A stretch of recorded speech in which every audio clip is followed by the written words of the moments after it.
Welcome to Nightlight. Step away from the mainstream and gather around as we enlighten the world and our realities and travel this cosmic journey we call life. Join us as we share with you and provide that beacon that can guide us all to a better way. Explore with us as we examine a metaphysical montage of spiritual insights, covering everything from the mundane to the magical, UFOs to unicorns, and everything in between. This is a time of awakening, of sharing and evolving, of spreading our wings and soaring on the cosmic breath of creation.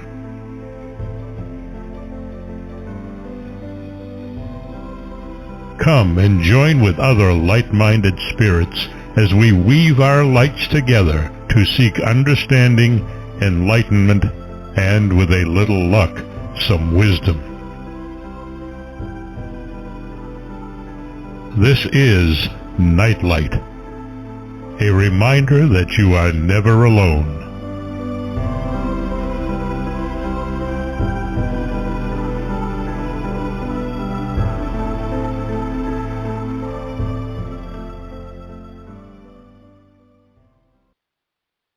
Barbara's the one who got fact-checked by the big tech censors and had a truthful show taken down.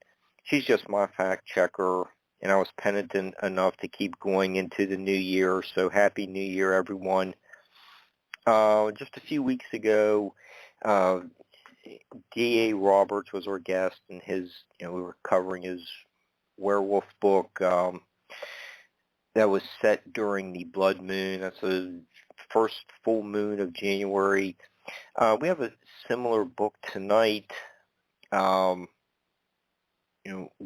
what does wrapping up, Hanukkah and Christmas, Kwanzaa, the holiday season, and New Year's Eve have to do with vampires?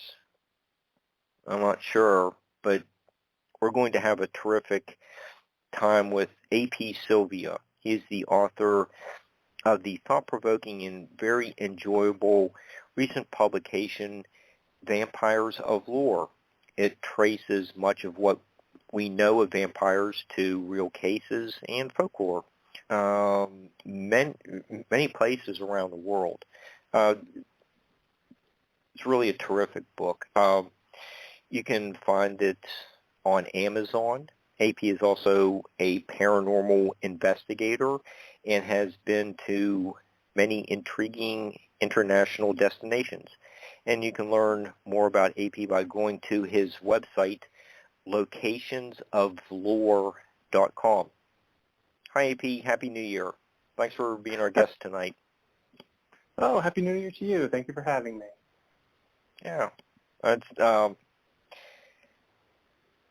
We have just a whole bunch of fascinating stuff to cover. I've been going through a few books, plus reading your book as well for tonight's show. And might as well just get into it because I don't think there's a shortage of information. A lot of what we know about vampires stems from Bram Stoker's 1897 publication of Dracula. But where did he get his information? And how do vampires keep evolving with silent classic Nosferatu and the Bela Lugosi vampire movies, Christopher Lee's Hammersmith, Dracula movie? Gosh, I don't know how many movies were in that series. Francis Ford Coppola's Dracula. What We Do in the Shadows. It's all kind of like the same idea, but there's so many changes over 100 years of vampire movies. I was thinking maybe. No, I got. Go ahead with your thought. Sure. I mean, yeah, there's such a rich collection of vampire media, whether it's books, TV shows, movies. I don't think Bram Stoker's influence and importance and all that can be overstated. He created a novel and a character that has really sort of stood the test of time and has stayed with us now for over 100 years, and has been sort of changed and adapted to kind of meet the tastes of the audience at the time. But it's certainly an enduring character, and just the vampire in general is an enduring concept. Mm-hmm. Yeah, and okay, I mean, like, with these concepts, I'm sure the audience is very much familiar with, how to protect your house from, vampire getting in. What do? You put cloves of garlic around the windows or hanging on the door. Okay, maybe we ought to start with one of those types of, like you said, concepts, motifs, whatever term you want to use. Mm-hmm. Well, let's look at something like that, and we can branch out into all kinds of other topics that you cover in your Vampires of Lore.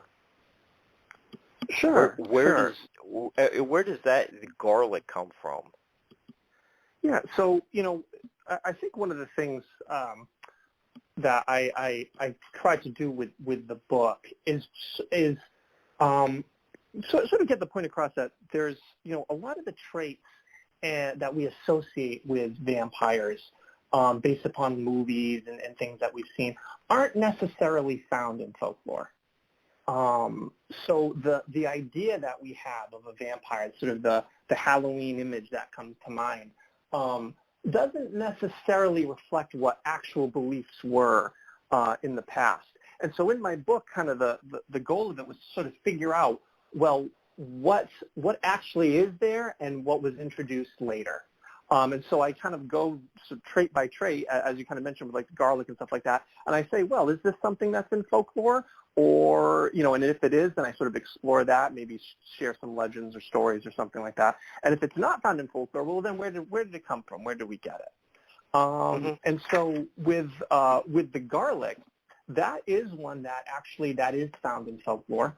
There were beliefs that garlic could keep vampires away. So people would they would take garlic, they would rub it around like doors and keyholes and stuff like that around their house to protect themselves. Even put it on their animals or cattle and things like that. So garlic certainly was viewed as something, sort of a tool in the arsenal to protect people from vampires. Why that is there's some different sort of thoughts about that. Going back to ancient times, there were a lot of beliefs associated to garlic about its healing properties as well as properties to kind of keep you safe from things. So it could be that that was sort of just a natural evolution of kind of an already sort of view of garlic, that it had powers, that, okay, well, this is one more thing that it can do. But another kind of hypothesis actually relates to the smell of garlic, right? So obviously garlic is very pungent, has a very strong odor. There was a belief that vampires, being undead, would also have a very strong odor, right? Because they're a dead body walking around. So the smell of the garlic would mask or overpower the smell of the vampire. And sort of through some kind of magical connection, by sort of overpowering or preventing the smell, you would then prevent the vampire itself. So that's sort of one hypothesis as to why perhaps garlic was used by people. But, for whatever reason, it certainly was, and it found its way into Stoker's novel and is probably, with us ever since. You know, it's this is one of the interesting things about looking at folklore is where do these stories come from? You know, where did they originate? How long have they been around? I think you just bring out some of those really fascinating aspects of these ancient stories. Hmm. Yeah, it is. That is something that as you dig into these things, some beliefs are kind of originated in the mists of time, but you wonder if there's some kind of kind of a psychological underpinning to many of these beliefs. If they resonate with people, or if they made sense to people of that period. Yeah, there's some truth behind these legends. Well, it's and I think it's the truth is all in the matter of interpretation. With many of these stories, you have people who were seeing things or experiencing things that they couldn't explain. Mm-hmm. So when you have things like with vampires and stuff like that, a lot of it comes from people trying to make sense of the world around them, and this is what they arrived at because this fit into their worldview and their sort of supernatural worldview. And with many of these accounts, it's important to remember that if you're going back hundreds of years, they didn't have the benefit, say, of the scientific understanding and the medical understanding that we do today. So they were working with what they had, and this is what they came up with, and this made sense to them. This seemed logical to them from their viewpoint. Yeah, and we can get into maybe a little bit your chapter on drinking of blood. Obviously, there would be a related chapter on fangs. Mm. The novel Dracula, early on, like on page 27, Dracula's, who's Jonathan Harker, is first describing Dracula, the mouth when he sees could... Dracula at the door. Yeah, the mouth so far as I could see it under the heavy mustache. You don't get that in Bela Lugosi. You was don't. Fixed That in did not carry through. Yeah, right. Was fixed in rather cruel looking with particularly sharp white teeth. And then about 4 pages later, we do get long, sharp canine teeth. So it's kind of like, are all of his teeth in Stoker's book? Or seems like there's more than just the 2 fangs that are sharp. That's interesting too. Plus, the mustache. I went back over and read it, and I was like, oh, I forgot about that. Yeah, he did. Dracula did have a mustache in the novel. He lost it somewhere along the way. But yeah, so Dracula has fangs in the book, and he mentions the canine teeth. I think he's referring to the two sharp teeth on either side, like next to the incisors, the canines. Mm-hmm. And that was something, again, because of Dracula and Dracula's popularity, Stoker's popularity with this novel.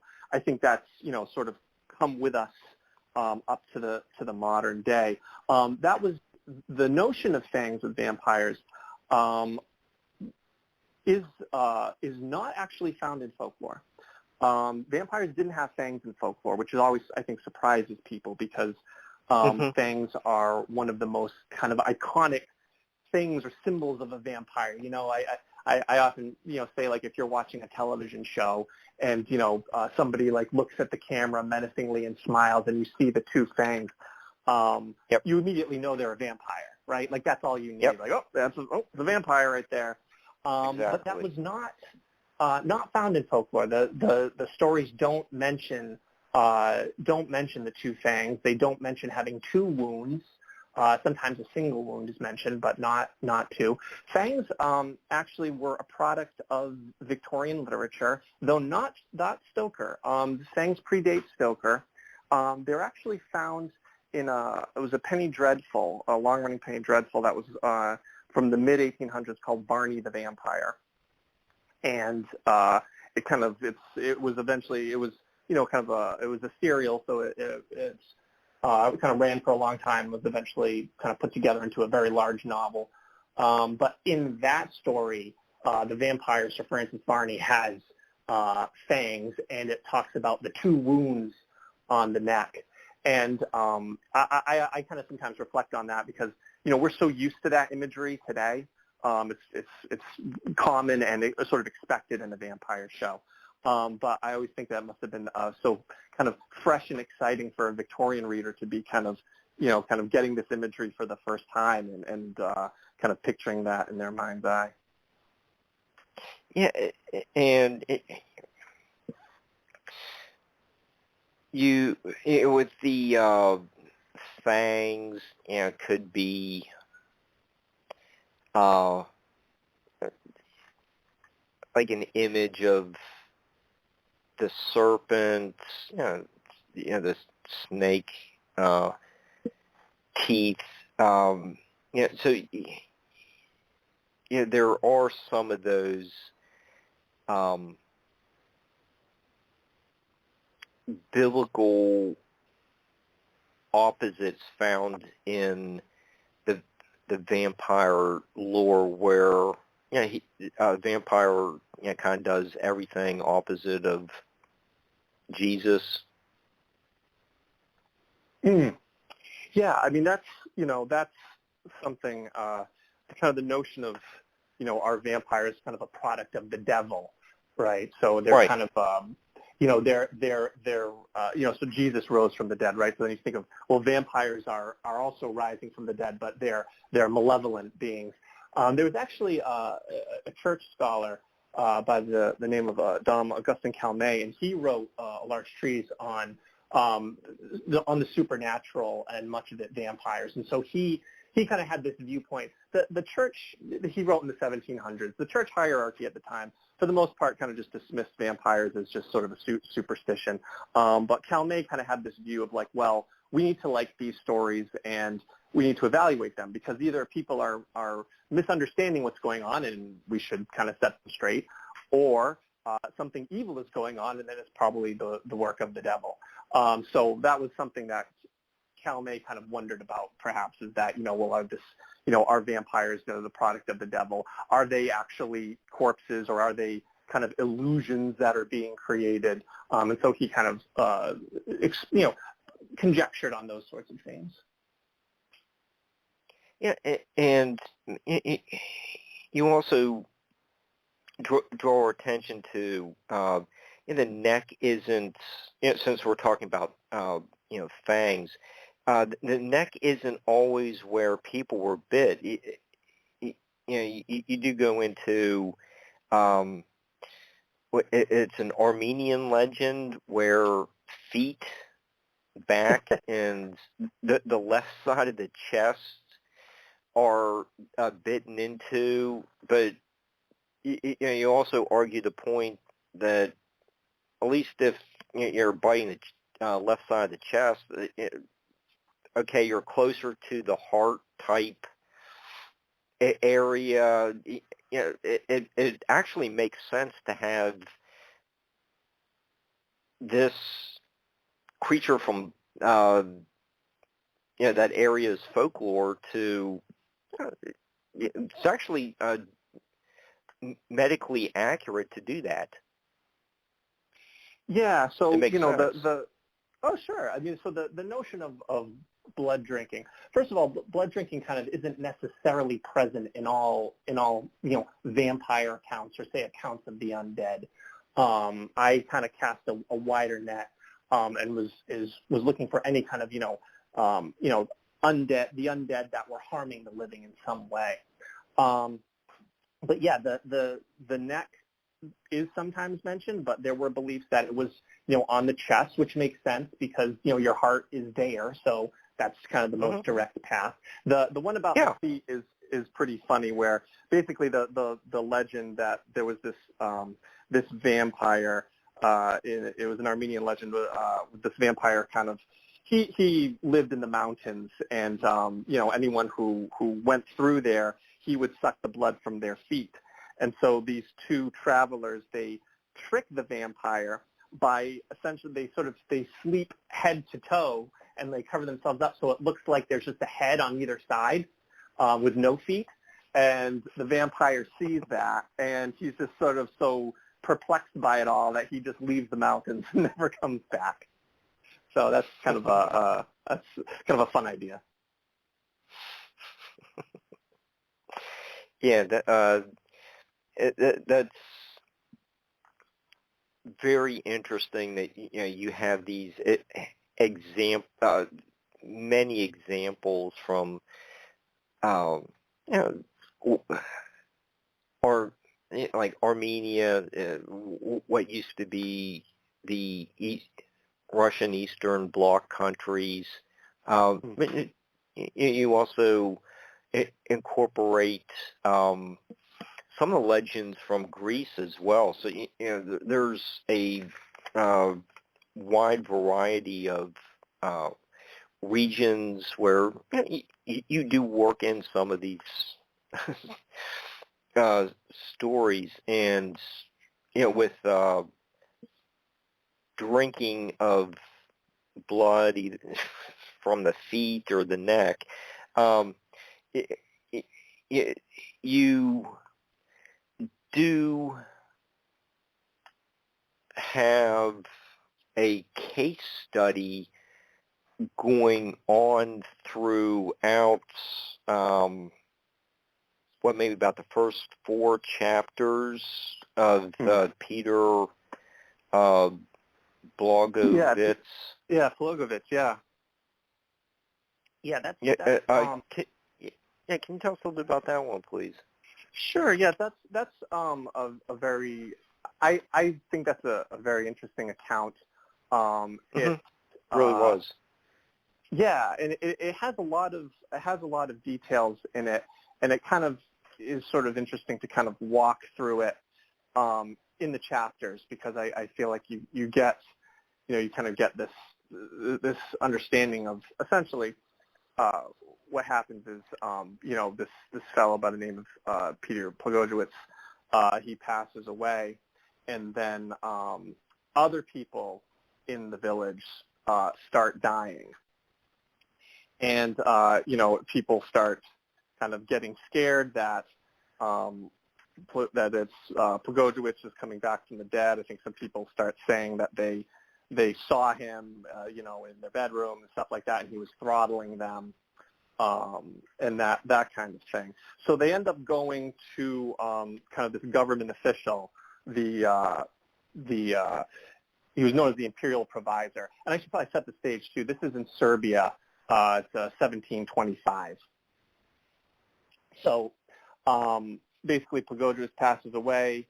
Other people start dying of an illness, and they start dying very rapidly. It takes like 24 hours, something like that. And, you know, they think Plagojewicz is laying on top of them at night and strangling them. And then, you know, they go to the government official, this imperial provisor, and they're like, hey, we want to dig this guy up and see what's going on. And the government guy's like, whoa, slow down. Let me ask my boss. And the people are like, you know, well, we're all going to leave the village if something isn't done about this. So the official is like, fine, you know, all right, we'll do this. So he and the priest, they go to the exhumation. And so the body's exhumed, and he's very surprised at what he sees. So, normally when we think of, a body in the ground decomposing, I know I before doing this kind of research, I kind of just had the thought that, well, it sort of just goes from, whatever the person looked like when they died, moving towards skeleton. They should be somewhere on the path towards skeleton. And that's I think what a lot of people think. But that's not what the people saw when they dug him up. He looked very well preserved. It to them looked like he had fresh skin and new nails, like his beard had grown, and they saw what appeared to be to them blood around his mouth. So when presented with that, suddenly, that to them was the proof that they were looking for, that something unnatural was going on, because they didn't see what they were expecting to see, or what in their minds they should have seen when they exhumed his corpse. So they took all of this to be sort of vampiric signs. And so the body was then staked through the heart, and burned. We know about this account because the government official wrote it up in a report, and that ended up getting published in a newspaper. So we have kind of a first-hand account of these beliefs and what people actually experienced. Now, it's important to point out that these signs that people saw, these vampiric signs, actually can be natural, sort of, natural, evidence of the decomposition process. Bodies don't necessarily decay at a set rate, depending on time of year and things like that. Bodies can look preserved, and things can appear fresh when they're really not, and stuff like that. And even blood or fluid around the mouth can happen. So all of these things actually are natural, but they were unknown to the people of the town looking at it. And they were unknown to the government official, too. He was quite surprised by what he saw. And so right there you have people, as I kind of mentioned before, they were interpreting what they saw based upon their level of knowledge and their kind of worldview. And to them, it made sense that something unnatural was happening based upon the evidence. Yeah, and I just, since AP, since you just mentioned, so it jarred my memory of, like the decomposition process. And it's not like I have a lot of experience in that, but when I went to Lindisfarne, Abbey in northeastern England, was it St. Aidan who lived there? Anyhow, I may have the wrong saint, but when he was exhumed and moved to the Durham Cathedral, he was really well preserved, and like all these, he's uncorrupted, even in death. But what a lot of a scientific explanation for it is just the seawater and air. So since it was on like Lindisfarne, it's on an island, that may have been preservative that kept his body not looking like he had been dead for like 20 years or something like that. So a lot of people may attribute it to some like supernatural force, but it's really just the salty environment is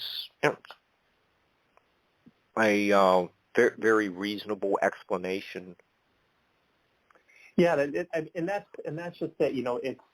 it doesn't happen all the same. The environment plays a big part. So in that case, like if there was a lot of, like if there was salts in the environment and stuff like that, if that was inhibiting bacteria growth, then you're not going to necessarily probably see the composition that you would in, somewhere else where the soil is very moist and, it's not that way. So, or in a very dry place where it's very hot, like all that can affect it. And, then in these times when people see that, they'll interpret it in different ways, perhaps. Right. Yeah, and then you get the other example of Henry VIII was laying in state at Sion House in London, and his body just kept expanding with the the gases that come with decomposition, and it exploded, and like the dogs ate up everything that like went out of the coffin, and there's some prophecy about when you die, the dogs will lick up your remains or something like that, and there's there's proof that this prophecy was correct. But came true. Yeah, the bloating, there's like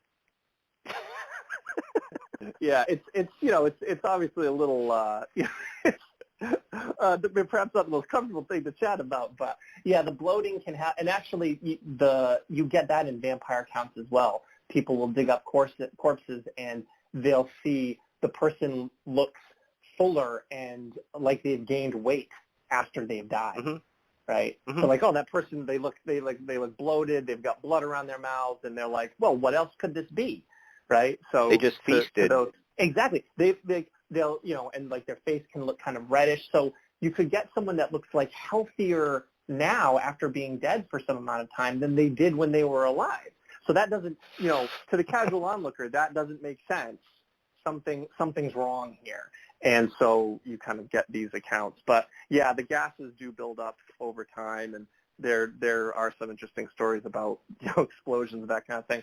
I once saw a coffin from long ago that they had sealed the coffin with tar, and it had with the body inside, and it had exploded to a certain, like pieces of it had shot out due to the buildup of pressure inside.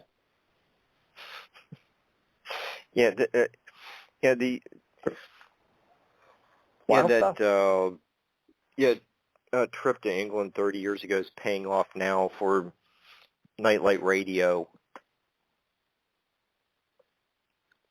Yeah, England's great. It's good. So much wonderful history there. I did. I did, but I was paying attention to what the tour guides were saying, and just never thought I'd be using it in a public forum. but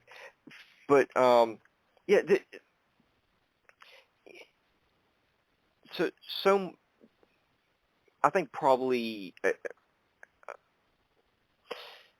a lot of our listeners probably have read Dracula, probably thinking that most everything, we'll get into being invited into the vampire being invited into the house and all that stuff. Everything kind of originates with Dracula, but throughout your book, you do give us some of the other 19th century publications that may have influenced the novel Dracula. There's Dr. Polidori's book. Let's see, what else was there? The Feast of Blood, Byron, Lord Byron's work. There's, and you mentioned Varney the Vampire. Yeah, there was a number. Yeah, there's a number of vampire fiction in the 19th century. Stoker's came kind of right at the end.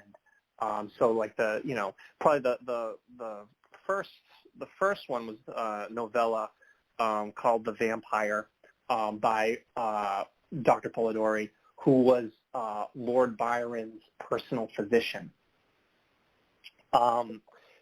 So when the vampire the novella first came out, The Vampire, it was attributed falsely to Lord Byron, and that probably helped make it quite popular because Lord Byron, is a very famous poet, very popular. Both Polidori and Byron tried to set the record straight, but sort of the damage was done on that one. But that one is an interesting one because that is kind of, that novella, Polidori's novella, is kind of a turning point for the concept of the vampire, where in that story, so I should say before that, vampires, they weren't kind of how we think of them now. They weren't attending parties.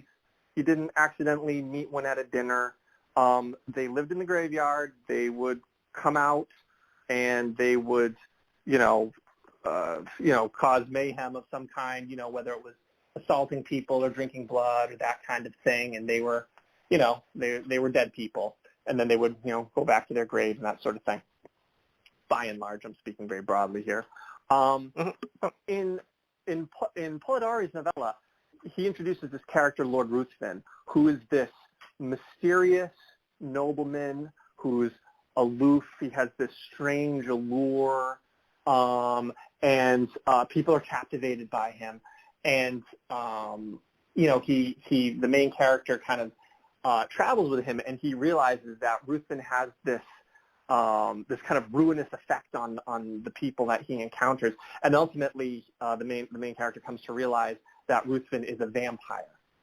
So this is kind of like this shift of like the alluring like nobleman who is the vampire, right? Which is a change, and people have surmised that Polidori's inspiration for Lord Ruthven was in fact Lord Byron, because the two men didn't get along well at all. So they think that Polidori kind of used Byron as something of a model for his villainous character. But that kind of sets the stage for these sort of aristocratic vampires that are now moving around in high society and, Victorian England and that kind of thing. Same with, after the vampire novella, you had Varney the Vampire. He's Sir Francis Varney. He's like a knight. And there's other ones as well, but they often, and that fits into the Gothic horror, the kind of mysterious nobleman. So that really, I think, suited tastes at the time. And it made the vampire, I think, interesting for readers because now, you took the vampire out of like, maybe the rural, kind of this rural setting where you had to be scared at night. And now you could accidentally meet one when you're out in society, and they're kind of infiltrating. And so you need to keep your guard up. And so that was probably kind of, resonated with Victorian readers as something enjoyable. Yeah, and in the novel Dracula, the character Dracula is obviously from a wealthy family, lives in a huge castle, and you just mentioned, there's some of the other aristocratic vampires. But you also, Vlad the Impaler was also an aristocrat, but you note that there are like many cases of vampires just being just regular people from the community. It's not just something that afflicts the wealthy. Yeah, I mean, that, by and large, when you look at a lot of the actual like accounts in folklore, they were neighbors. They were people that lived in the community. They were family members of people who happened to pass away, and they passed away at either at an opportune time, or perhaps they were the first person to die of some kind of infection or communicable disease that was spreading through the community. Mm-hmm. Yeah, something whether for in New England it was tuberculosis, consumption. There are vampire accounts that are very much associated with that disease. So those are really the kind of the vampires that you find in the folkloric beliefs. By and large, they're normally not. It's not some nobleman hiding away in the castle up there and that kind of thing. It was someone who died in the community, and they're buried in the local graveyard. And oftentimes people, they go to the graveyard to figure out what's going on and to try to save the community from this this threat that they see. Yeah. Just looking. Wait, hang on just a second. Page 28. I thought since we did talk about there are some aspects where vampires is doing the opposite of Jesus or someone from the Bible. We can get into like the Demeter in the storm when it goes into Whitby, but he's to talk about it's sunlight isn't always what kills a vampire. And when I was going back through Dracula,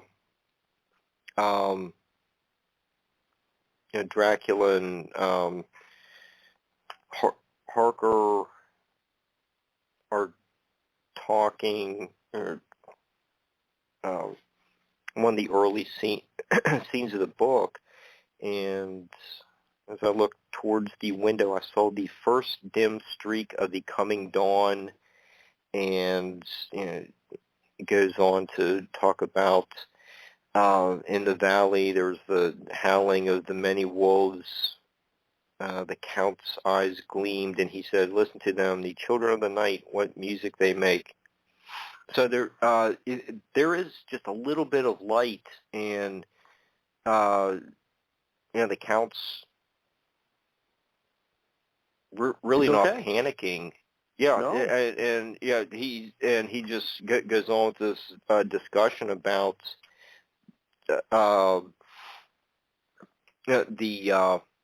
talking about the howling of the wolves. He doesn't seem concerned about the approaching morning.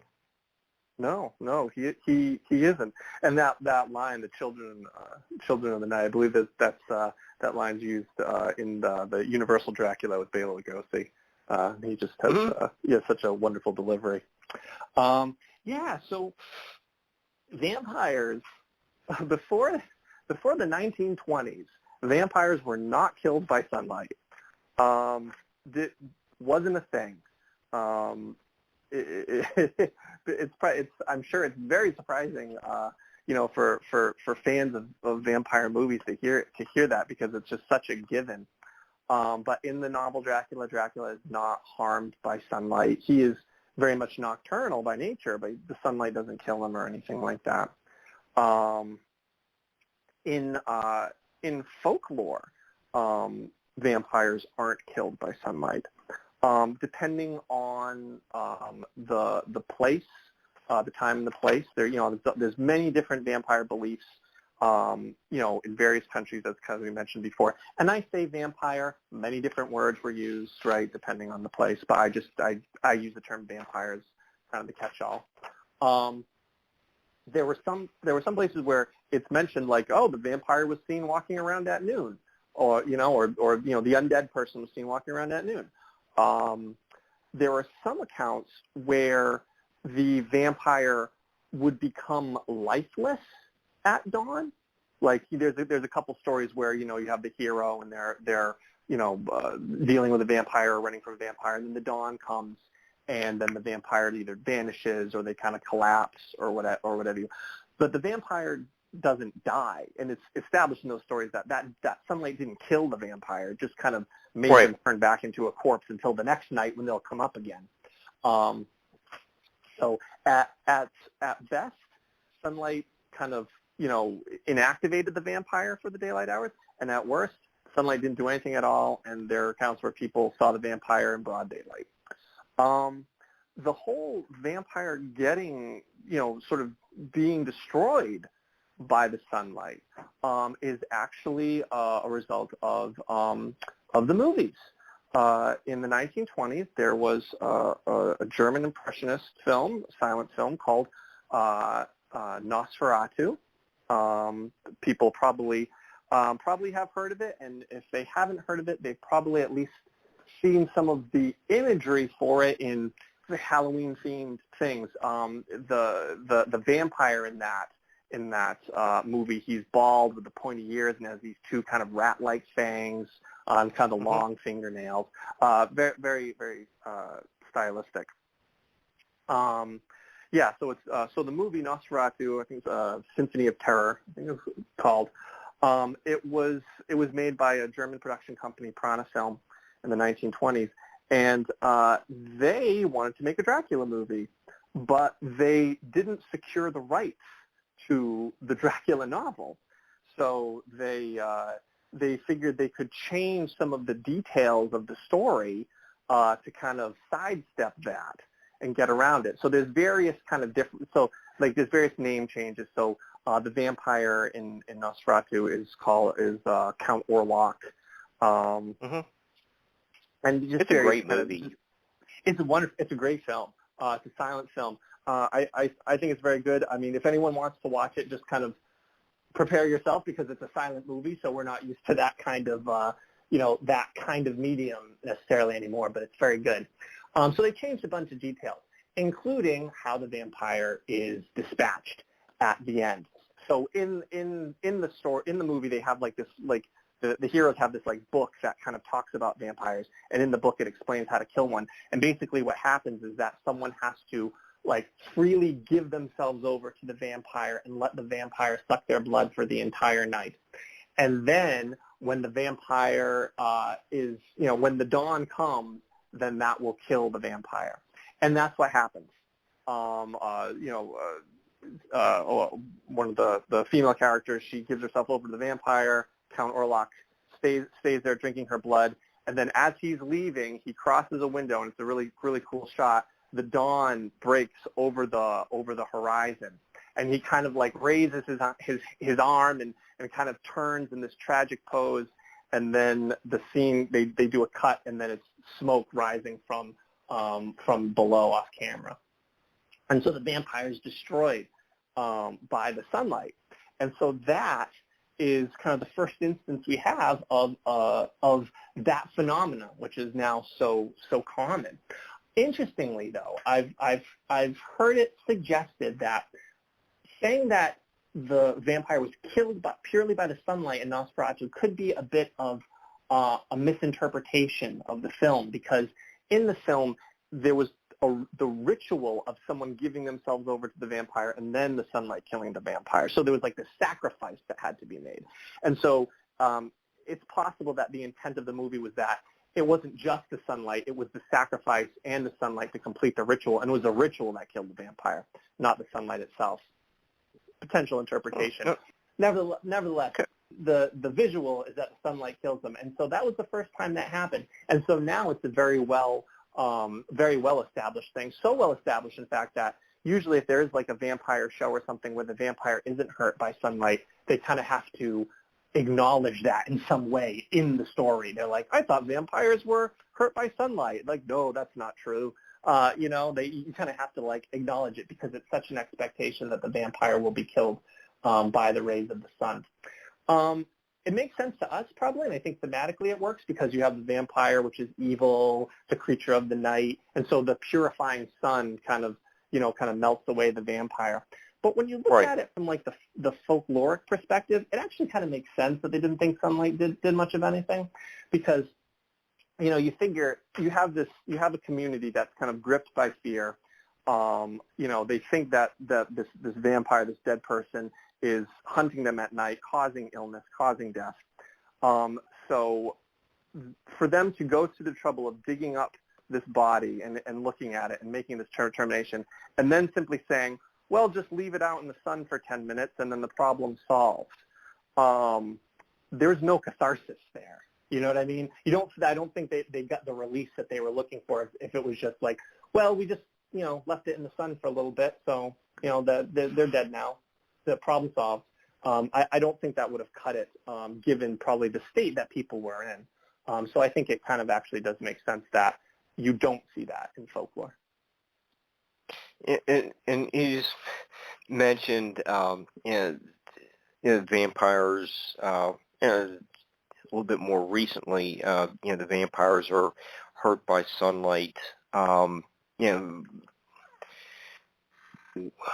forget which one of the Christopher Lee ones.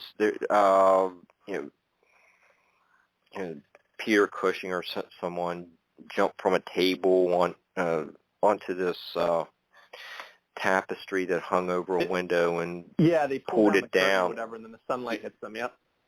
Yeah, that was what came out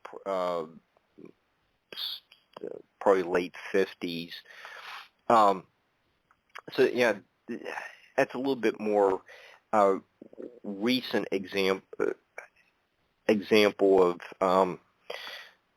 the sunlight hurting the vampire. But you do bring up that there are a number of other objects, folklore and Greek legends, that religious objects can hurt them too. One that probably a lot of people may not realize is the palm leaves. The palm leaves. I'm not sure if I wrote about that in my... Go ahead. You didn't? I don't recall writing about palm leaves. I mean, a lot of religious items were thought to protect people from vampires, in those places where Christianity was dominant. Whether it be crosses or holy water or things like that. That was that made sense to them because it fit into their kind of spiritual worldview that you have an evil entity, and thus something that is holy or sacred would keep them at bay.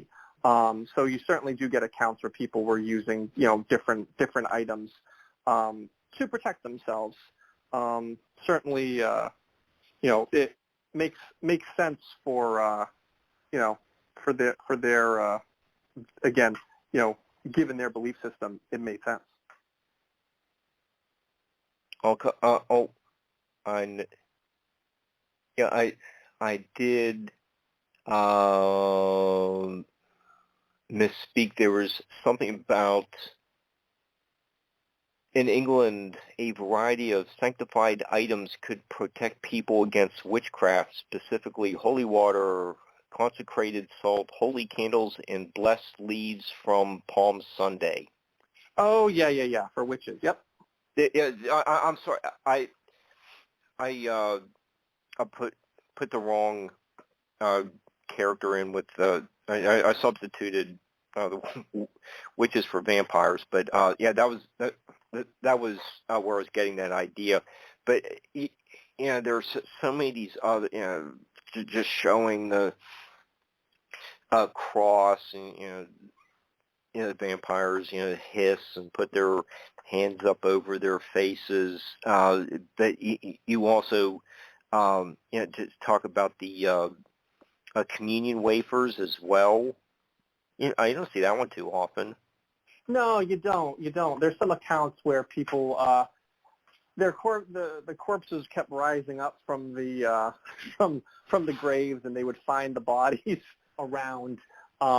Potentially, I think because the idea was that they had died and they had sinned, and so their bodies were being rejected. But then they would put the communion wafer over the body, they would bury the communion wafer over the body, and then it would keep the body in the ground. So yeah, you get a lot of interesting things. And of course, we talked about witches, and the last chapter of my book, I actually kind of talked about the parallels between vampire beliefs and beliefs surrounding the malevolent witches of folklore and werewolves, which is, as you mentioned, where's the line about the candles and the palm leaves were used for witchcraft. But again, that falls right in line with vampires, given that there were religious objects used to keep vampires at bay as well. And one of the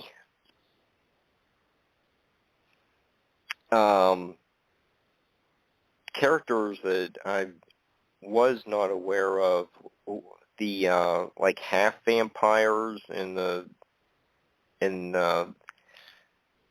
their kids. Yeah, I thought that was different. That seems like they should be a character, and what we do in the shadows. I could see them fitting it really well. Oh, they should work that into what we're going to say. That could be really funny. Actually, they really should work that in. Turns out Laszlo has a kid or something like that. He didn't realize. Yeah. Yeah. They call him Matt. But I do talk about the half vampires in my book. I have a chapter about that. Because there's some different movies and stuff that have half vampires in them, and I always felt like it was sort of like a modern thing to me, they're looking for, this is writers looking for something to kind of amp things up or make things interesting with the kind of a superpowered hero or something. But there were beliefs that there were people who were half vampires or people who were descended from vampires, and that oftentimes the beliefs around that were that they made good vampire hunters. So people would actually go seek out these people if they felt that they were being troubled by a vampire, which is interesting. There was also a belief that the very first time I read anything about half vampires, I read the belief that they thought that they were born with no bones, which I was kind of disappointed with, because I was like, well, I don't think you can do very much if you don't have bones. So that's another belief surrounding them. But I think the one where they become vampire hunters is more interesting. Yeah, and since we been talking a little bit about some of the movies, I'm sure probably everyone in the audience is familiar with all the big ones, and probably watches What We Do in the Shadows. But I'm sure that everyone in the audience is influenced by, but they probably never would have thought that we'd be talking about the Count from Sesame Street. We have to work him in there too. He's great. Yeah, the Count from Sesame Street. He's a great character. I like him. He's always very entertaining. He loves counting. I do talk about him in my book, because obviously the Count, as we probably most or all of us remember from childhood, he's sort of obsessed with counting. Right, whenever there's something on screen where there's multiples, he counts, and that's kind of his thing. I have no idea if the creators of the character knew this, but obsessive counting is actually a trait that vampires have in folklore, which is it's either a kind of an amazing coincidence, or maybe, I don't know if they knew it, but I think probably I think most people who see that character just assume that it's just a pun on his name, right, or his title, or Count, right? So he counts, and that's the long and the short of it. But actually, in folklore, it was believed that vampires would obsessively count things. So you would have beliefs where people would take, poppy seed or like millet or whatever, just mustard seeds or whatever, like small things, and they would sprinkle them around the grave or put them in the coffin, that kind of thing. So then the thought being that the vampire would be stuck counting all of those things all night, and then wouldn't go out and get people because it was stuck. It was obsessed with counting and would waste all of its time. It's a very kind of interesting thing. It was actually knots were another thing. They thought that vampires would untie knots, so they put like a net in there. And that belief, and we were talking about witches earlier, that was shared with witches. That it was also thought that witches were obsessed with counting and whatnot. So people would like hang like a piece of a tree on their door with like leaves, so then the witch would be stuck counting the leaves all night and then would leave when the dawn came. So it's a very interesting thing. Doesn't come up in movies very much, very very rarely. But every now and then it does. One of the great uses of it, I thought, was there's an episode of The X-Files. If anybody watches that, watch that show. I love that show. Where vampires were obsessed with counting. And so, I think at one point, Mulder, throws a bunch of sesame seeds, and then the vampire's, all mad that he has to, count them all up. And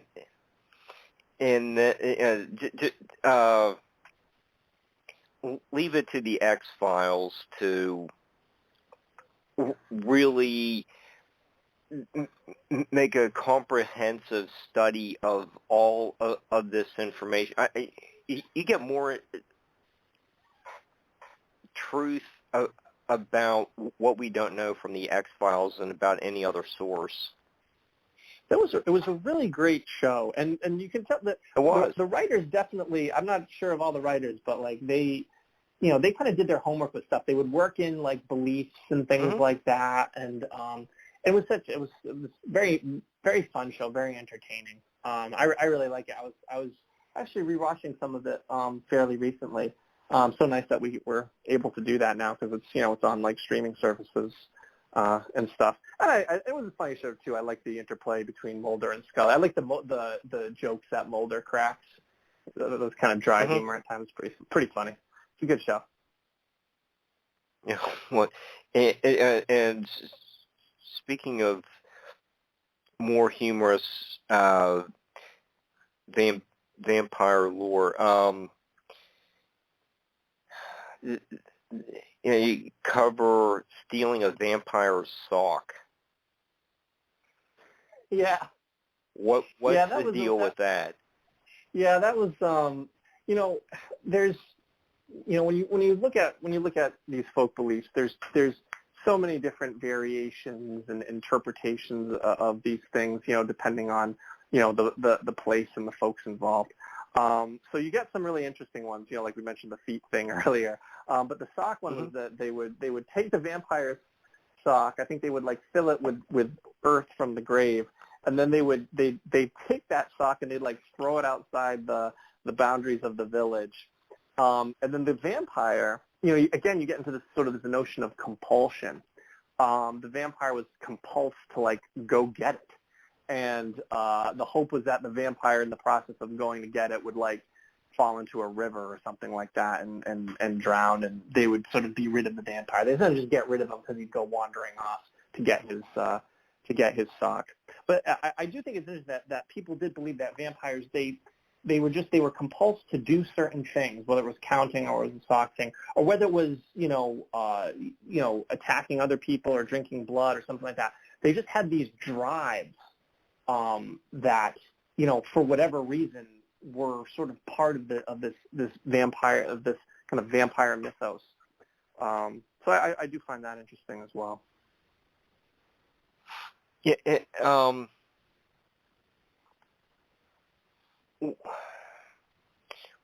One of the really thought-provoking parts of your book was about some of the superhuman abilities. You get the super strength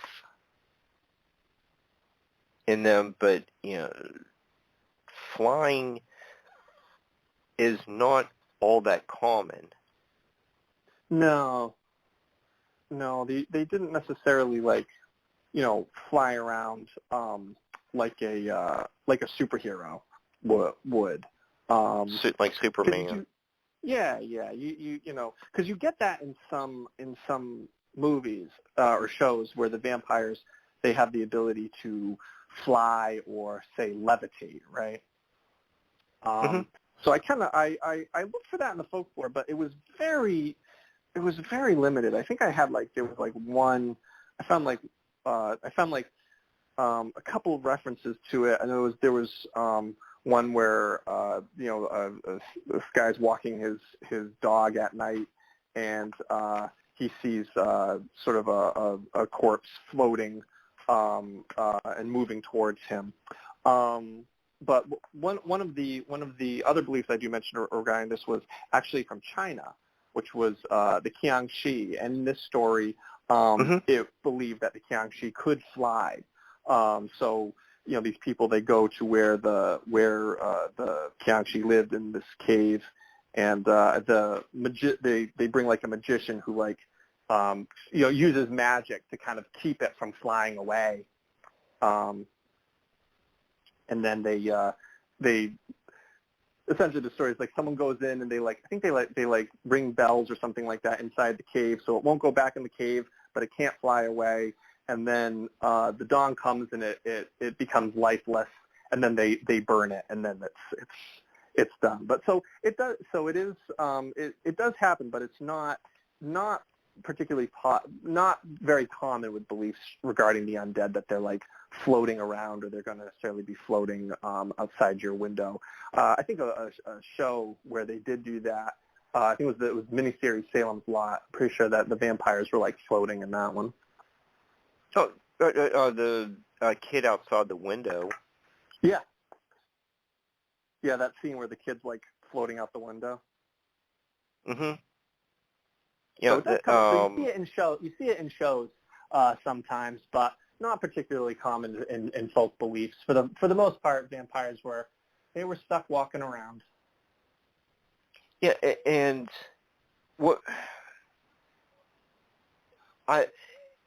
that scene, you said there's a couple just references in the vampire folklore to flying or something like that. It's just not that common. I was surprised to read that, and because vampires, Bela Lugosi turns into a bat, and he flies away. So you do get that. The vampire bat. You go into a little bit of history with the vampire bat, and the shape shifter motif that is connected to the story too. So it was actually interesting that as much research as you did, you really didn't find much about the characters flying. Yeah, and the bats, so the bats thing is interesting. We've been talking about flying as sort of like a superhero levitation kind of thing. With, there were certainly beliefs that vampires could turn into different kinds of animals. Now, when I say that, everyone's mind kind of goes towards the bat, right? Oh, the vampire turns into a bat.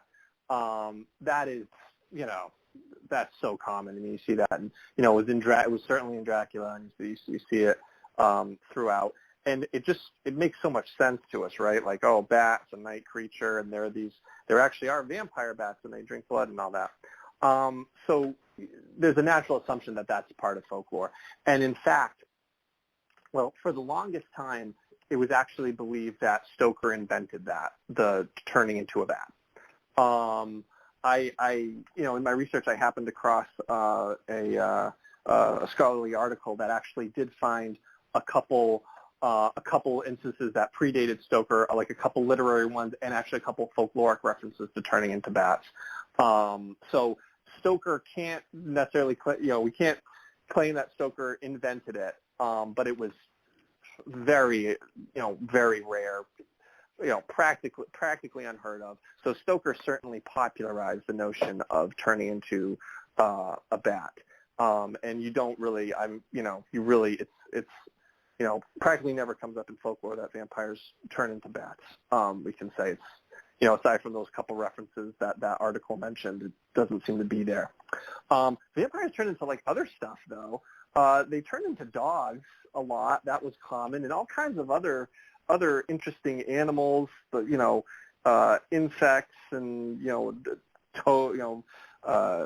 frogs and toads and things like that. So you would think that why not bats? But for some reason, it wasn't in there, which is funny. But turning into dogs certainly was something that comes up in folklore, and you get that in Dracula. Dracula like turning into like a wolf. So that's always something that I find interesting. I mean, the whole notion of vampire bats. Vampire bats are native to the Americas. So they weren't known in Europe until the Spanish explorers first encountered them, and then brought stories about them back over. It wouldn't and they were vampire bats were named for the vampire monster, not like the other way around or something like that. So it's interesting, and it's kind of surprising because certainly when you think of any sort of Halloween vampire, right? They kind of pick the cape up, and they've got they do like the bat wing kind of effect with the cape, stuff like that. So it's just it's just sort of part of the overall imagery now, but not something you really find in folklore. Yeah, and after I read your book and jotting down some notes from the novel Dracula, thinking of like the shapeshifter topic, and there is the possibility that the carriage driver that picks up Jonathan Harker is Dracula. It is Dracula. He specifically mentions that Dracula and the carriage driver, even though he never saw the carriage driver's face, both of them had a very powerful grip. Yeah. Then when the Demeter wrecks in the harbor, a wolf jumps off the deck onto the ground and runs off. And it runs up on top of the runs up the flight of steps and disappears into the graveyard in front of the abbey at Whitby. So it's kind of suggested that those two characters could be Dracula, but is it proven? I mean, I think the implication is there that the carriage driver was Dracula, because I think at one point like Harker's just like thinking Dracula has no servants, like it was just Dracula, who is who like was the carriage driver and then had him in the castle, like he didn't have people living in the castle, and then the dog, I think the implication, because there was no one on the Demeter at all, right? Like everyone had died on the Demeter, and so the only quote unquote living person would have been Dracula, but he wasn't there. But we saw this dog, where this dog would have come from, jump off and run off. And we know Dracula could also turn into like a bat because they saw the bat outside of Mina's window. So yeah, I think it all relates to Dracula being able to shape shift, or become young and that kind of thing. So he's got powers, I think Van Helsing at one point says he can become like mist, and whatnot. So he has an array of abilities, that make him a very formidable opponent to the intrepid team of vampire hunters in the novel. It's very exciting novel, and written in a very interesting way. Yeah, and I did check with Mark EddyAP, and I think maybe one of the last times he was a guest with us, he did say that there is a passage, and it's right at the end of chapter 14. He wrote passages, to believe in things that you cannot. Let me illustrate. I once heard of an American who so defined faith, that faculty which enables us to believe things which we know to be untrue. For one, I follow that man. He meant that we shall have an open mind and not let a little bit of truth check the rush of a big truth, like a small rock does a railroad railway truck. Anyhow, Mark said that was Stoker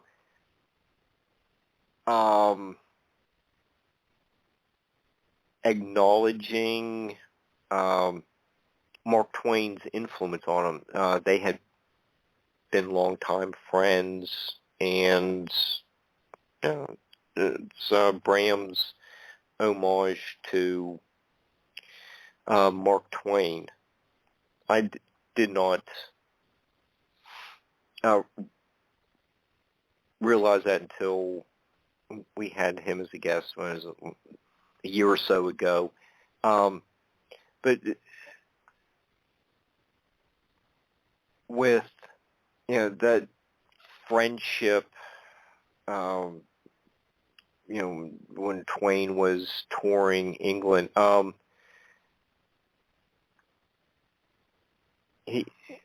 he's included into this one of the most important Gothic novels. But AP, you've also been investigating Mark Twain's house. What have you been learning from your to the Hartford mansion? Yeah, well, that's certainly a very interesting quote you gave there, and I do really like the idea of Stoker, kind of going to see one of Mark Twain's lectures and then kind of incorporating something about him into the book. I really think that's really interesting and kind of fun idea. I like the notion that Stoker was kind of like working in kind of different references to people and stuff like that in his novel. But yeah, the Mark Twain house in Hartford, I've visited it visited there a couple times. It's really just a fascinating location. And I suppose kind of give a bit of background here that, like, when I visit these places, or we say investigate or something, I'm not I'm not going there with like equipment or anything like that, like a ghost hunter or something. I'm more interested about things from like legends and a folkloric perspective.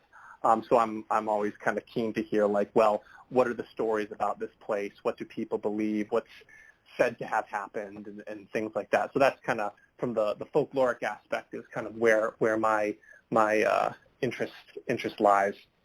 Can I throw 2 cents in here? Hi. Sure. Step on in. I lived in Connecticut, and I was part of a group that did a ghost hunter investigation of the Mark Twain house. And it was really pretty fascinating. We didn't find anything. We had cameras all over the place. We were there for hours. It's an amazing mansion for sure. But we got nothing. Oh, that's too bad. No, yeah, we were very disappointed. We thought we thought for sure we'd get something, but with all the electronics we had around and everything, there was just nothing. There was a very peaceful feeling to the place. It's really a beautiful mansion. Oh, it is. But the evening we spent 8 hours there, we got nothing. Oh, that's too bad. That's too bad. Not even the smell of the cigar smoke, huh? No, nothing. Oh. I mean, oh, that's too bad.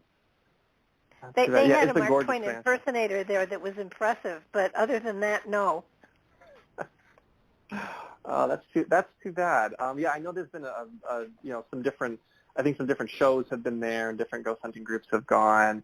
Yeah, it's a beautiful mansion.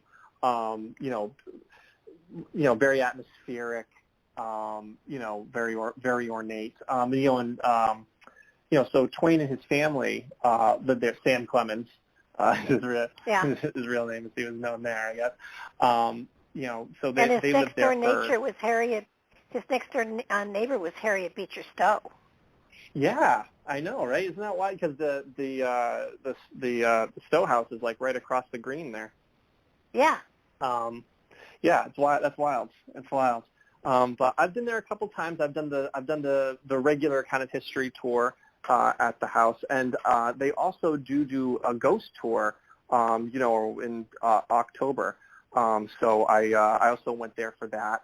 And there is a book that they sell at the gift shop that talks about some of the experiences that have been had in the house and stuff. So I purchased that book and read it.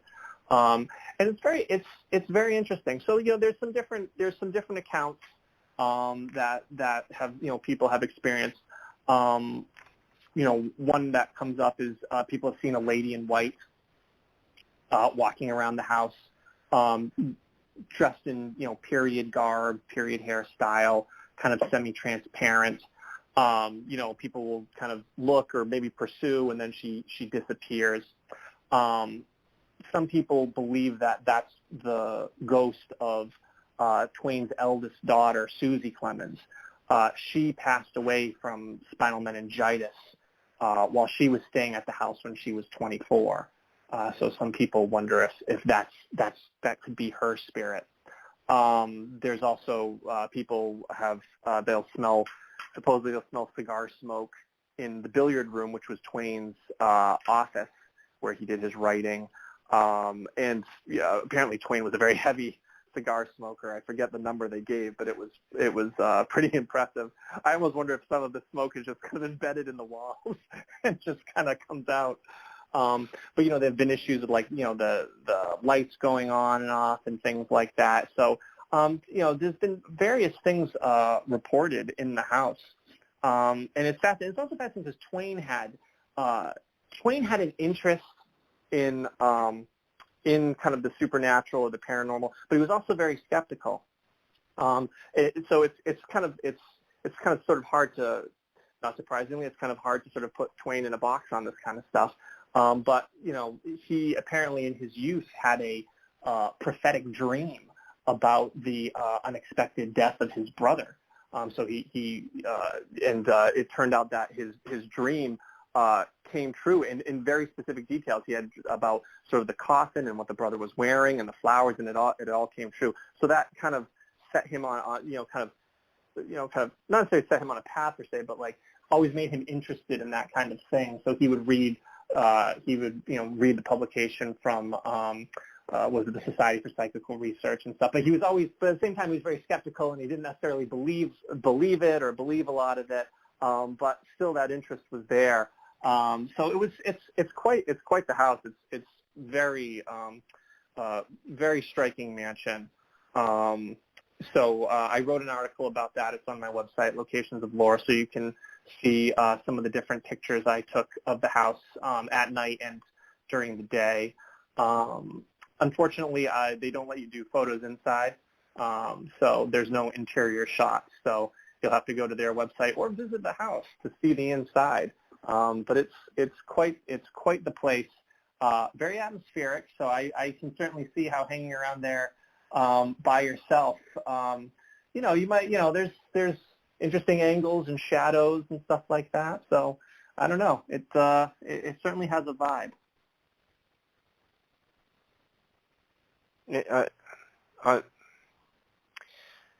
I have to make it there at some point while it's open. In the time I visited Barbara, it was probably 11 o'clock at night, and I was only able to get out of the car and take a photo from the parking lot.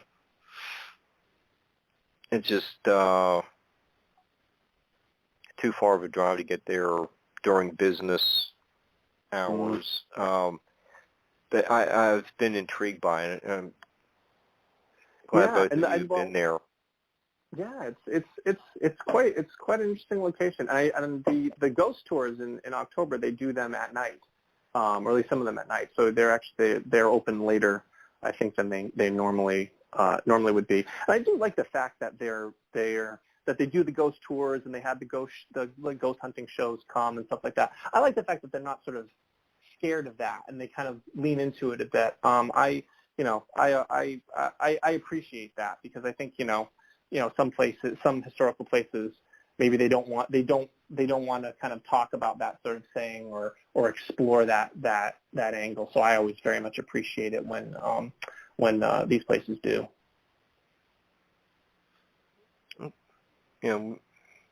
Maybe there'll be Spence's paid nightlight field trip up there sometime. There you go. Live broadcast from the Mark Twain house. We'll work on that. Another. We have a lot of English listeners, and you went to Warwick Castle. Fascinating. That was one of my day trips after learning about Henry VIII's body blowing up, and but before I went to the oh my goodness, Lindisfarne Island, but got a little even more into the illuminated manuscripts and sea environment, preserving bodies. But you've been to Warwick Castle as well. It's really a fantastic place. For English listeners haven't been there, hopefully they can make a day trip out there to see one of the most historic homes in England. Great display of armor. What did you like about it? Oh yeah, I mean I really liked Warwick Castle. It's it's so like what sounds silly to say, like castle-y. Like it really, like when you're there, you're like, this is a castle. You know, you really, it's so striking. You know, because you have, you know, it's just you're looking around. It's on the River Avon, and you know you've got the greenery, and then there it is. You know, this like kind of dominating, you know, the area. It's so striking. Yeah, I mean, the architecture was wonderful. All the arms and armor they have on display was, you know, there's just so much to look at when you're there. Like you could spend so much time in these rooms, like just taking it all in. There's just there's so much. But, you know, obviously in my article, I talk about some of the different kind of ghost stories that are associated to the castle. Castle's been there a long time. You know, so not that the stone castle has been there since 12th century. So it's had some time to collect some stories. But I think there's one was about the former owner, Sir Fulk Greville, where, you know, he died in London. He was murdered by his servant in London. Supposedly he died. He was killed at the age of 74. By his servant, who then the servant then killed himself. The thought is that the servant got a look at the will and was unhappy with what he was going to be left. So Sir Fulk dies in London, and then he's brought back to his castle afterwards, and is then subsequently buried. And so some people believe that his ghost is there, haunting one of the towers. And also they think perhaps his ghost is associated to a portrait of him that hangs in the castle. Supposedly people have seen, I guess, the ghost kind of coming around the portrait. So I thought I like, you know, I kind of stories are very, very interesting there. One of the countess that lived there during Victorian times, she was very much interested in seances. So can you imagine having a seance in Warwick Castle? I mean, that must have been such a, you know, such a powerful experience there. But apparently she would do seances there, and actually apparently they found transcripts of two of the seances among some of her papers. And actually, some historians found these transcripts of seances, and apparently the documents had been put in an envelope that was marked as having to do with decor for the castle. So perhaps the countess kind of wanted to hide these transcripts, but apparently a spirit had come through and talking, from the past, and was a servant in the castle and talked about that, something was hidden in the castle and things. But there's a variety of ghost stories there. The ghostly dog, and like the footsteps of this hero of old that they think is in the castle and stuff. So touring the castle and walking around it, you certainly can see how some of these ghosts, how it could attract these ghost stories. It's wonderfully atmospheric. It's very powerful to be there, and you can walk up to the ramparts and you get this beautiful look over the river and the landscape. I really enjoyed my visit to Warwick Castle. It's quite the place. And so, it's I recommend it. Okay, and while we're talking about one of the most prestigious castles in England, I think it has Richard III connection as well.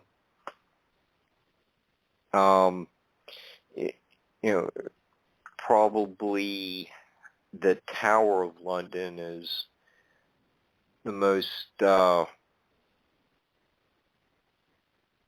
well-known, haunted. The Little Princes. So many legends. The ravens, there. Absolutely. Yeah,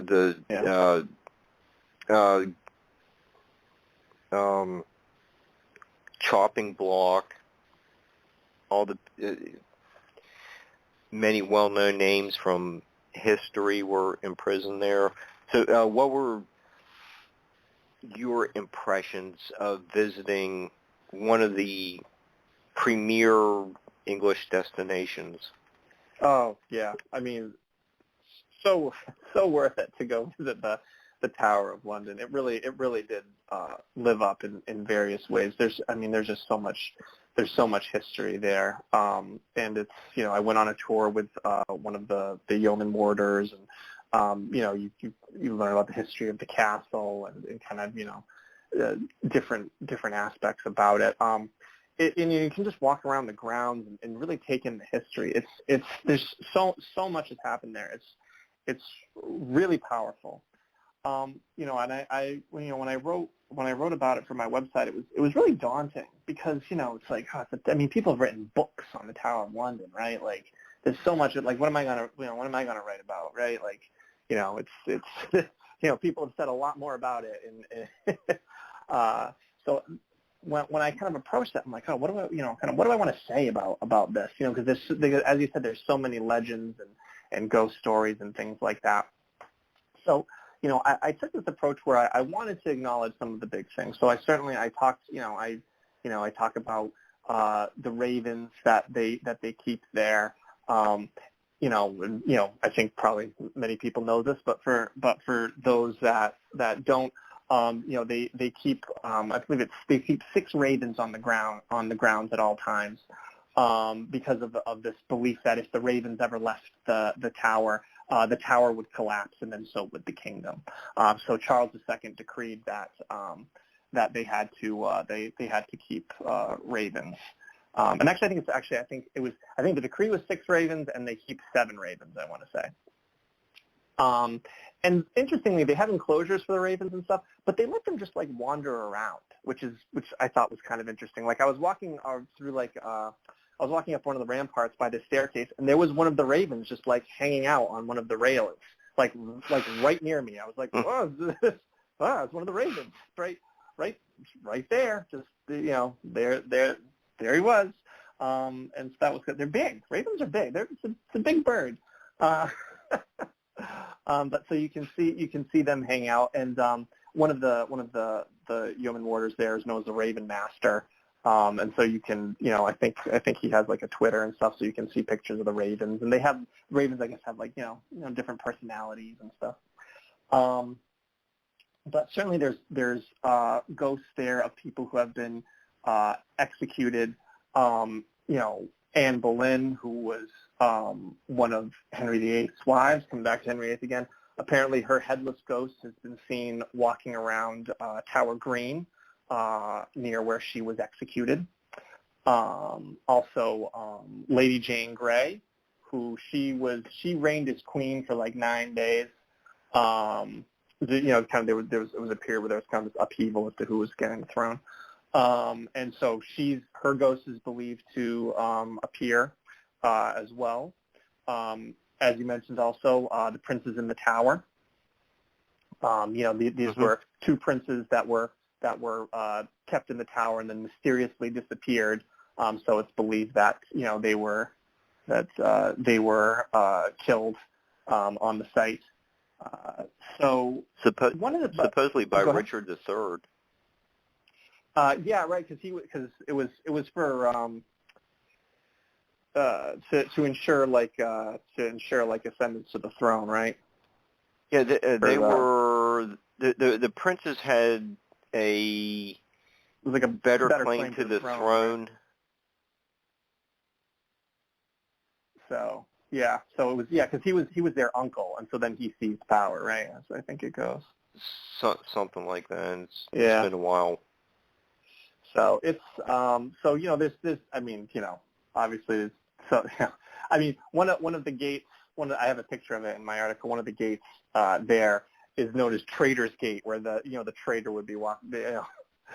People who were arrested for treason would be walked out. So there's a lot of history there. Some of it quite dark, obviously.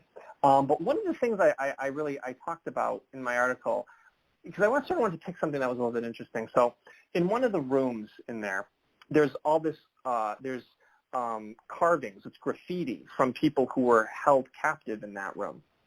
And so there's all these kind of different carvings of things, and, in the stone, right? One of the carvings is this very intricate, it's like an astrological map. It's like a circle with like boxes and symbols and stuff like that. And it's very striking, and it's so like intricate and well done. And I remember, and it's a room full of different carvings and things. So I remember walking over to it, and I was like, wow, like this, look at this. And so, I read the little, description of what it was on the wall, because, they have little stickers and things that kind of say what these things are. A lot of them are covered in like plexiglass, so to protect them. And basically it was carved by this, by a prisoner there named Hugh Draper, in the 16th century. And he was arrested because he was accused of sorcery. And so, so basically he was, someone said that he was casting spells against somebody else. And Draper admitted that he had practiced magic in the past, but he had renounced it and he had burned all his books, and he denied having, trying to hurt anybody, through magic. But he was arrested. He was kept in there. And we don't know what happened to him. We know that a guard in 1561 reported that Draper was sick. So people wonder if, we're not sure if he was let go or if he died while he was there. It's not clear if he carved that sort of in defiance of everybody, to be like, well, here's some magical stuff. I'm gonna carve this astrological wheel. But at the same time, like, astrology was kind of a standard thing, like in Elizabethan times and stuff. So it's hard to say kind of what was, kind of what the motivation was. But it's very intricate, and it's this interesting case of spiritual beliefs affecting sort of the law, right, of someone being arrested because of supernatural beliefs. In fact, in that same room, Jesuit priests were imprisoned there because they wouldn't go along with Henry VIII's break from the Roman Catholic Church. So again, you have another instance of religious and spiritual views kind of affecting sort of legal and societal rules, and people getting arrested because of that, which I think is very fascinating. So that's something I talk about in my article, which I think is probably perhaps a lesser known thing at the tower. Some people might not notice that or walk by it or something. I don't think it's a particularly maybe popular thing that you're going to hear about on like a TV show. At least I had never heard of it, but it's something that caught my eye. So it was something I wanted to talk about and make my article maybe a little unique. Was Sir Thomas More also executed at the tower? I believe he was. That just came to mind. I just don't remember right off the top of my head. I think he was too. Hopefully, one of our English listeners will confirm or correct us, but that's a fascinating story as well. You were just mentioning religion and politics.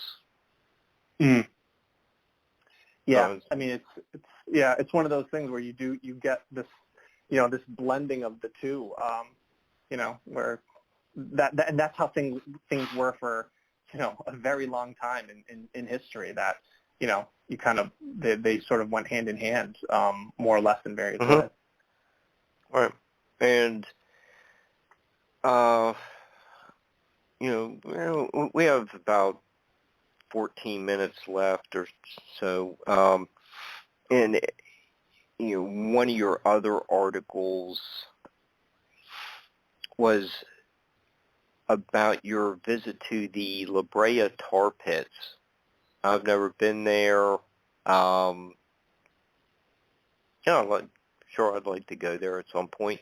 What were your impressions of visiting there? Did you detect something paranormal or just super fascinating about the place? The La Brea tar pits are just, it's interesting. It's in some ways sort of surreal to go to La Brea tar pits because it's just sort of like you're in Los Angeles. It's the La Brea Tar Pits and Museum. They're in the city of Los Angeles, and there's buildings all around and streets and all this stuff. And then there's the tar pits, and when you first get there, like there's a giant pool of like bubbling tar. It's like no, they're like right in the middle of the city. Like there's this thing, and it has this very distinct audio. Audio. It has this distinct kind of like aura or aroma, where you can smell the tar, and you walk through it, and they've got the different sort of pits, and some of them you can see the bubbles and stuff like that. And right at the front, they have these there's like these models of, I guess they're like mastodons or something, like sinking into the tar. So it's this very kind of dramatic thing. So it's really cool. It's just very, because I've never been to a place like that before, like tar pits. It's just, and like there it is, like, and it's not like you're out in the middle of the wilderness and you're coming to this place, so you're like in the city. And in the museum, they have on display all these fossils that they found in the pits. So you see like different extinct creatures and stuff like that. And it's really interesting. It's interesting to learn about too, because like apparently like when they find these, it's not like when the fossils are normally dug up in the ground and it's kind of like you have the whole skeleton outline right there. In the pits, it's all like a big clump of bones, because the animals like got in there, got stuck, and then died, and then were like thrashing around and sank to the bottom, and then other things sank to the bottom. So you can kind of actually, I have a picture of it in my article, and when you go there, you can see like this is the state of the fossils when they're found in the tar, and then like to get to where they are is pretty impressive. So it's just got a very sort of interesting vibe to it. And you think about these pits where like all these creatures in ancient prehistoric times like just met their end. These kind of like these traps that sort of creatures just unknowingly kind of wandered into and then just couldn't get out. So it's almost sort of eerie in a way. But the aspect of it that I kind of wanted to talk about in my article was about there's been like one human remains have been found there once. A partial human skeleton was found there. It was 1914 that they found the skeleton of a woman who died. It was like 9,000 years ago. So they refer to her as the La Brea woman. And the interesting about it is that the skull is fractured, and there's like a piece of the skull missing, and so it looks like it looks like it's evidence of blunt force trauma to the head. So people wonder, like, was this person murdered? And perhaps they were then, thrown into the tar pit or something like that. 9,000 years ago, right? So you have like a 9,000-year-old cold case. To me is interesting. Other people believe that maybe she was she was like ritually buried there or something like that. But it's that was one aspect. There's not much information about it. I mean, there's not necessarily much more they can find out. But that was something that I thought was interesting, that I kind of wanted to share. That it could be that that was a 9,000-year-old cold case at the La Brea tar pits. But they're a great place to see if you like fossils, and if you're interested and that kind of stuff. And just to walk around, you see these pits, and you see the bubbles and kind of the smells, and you're like, wow, it's just such a unique place. So there's if you're in Los Angeles and you want to look at something a little different maybe than just like the movie stuff, you can check out La Brea Tar Pits. How big of a place is it?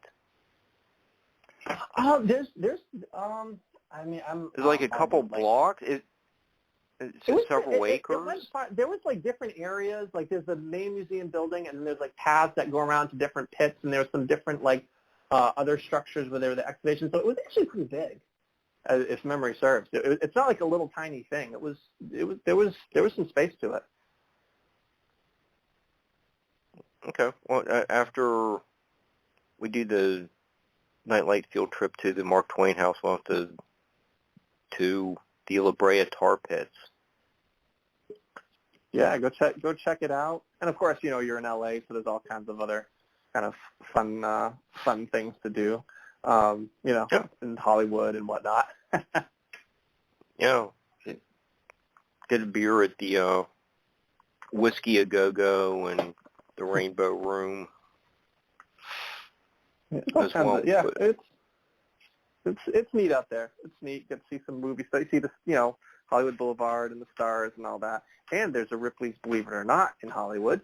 And I talk about that Ripley's on my site. It's like many of the other Ripley's Believe It or Not museums. They have a vampire killing kit there, so you can check that out. And I talk about those on my site. That's in your book too.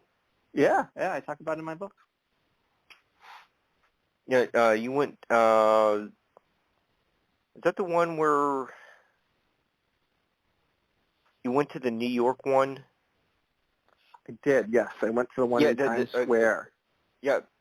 Okay, so that display, the vampire display at the Times Square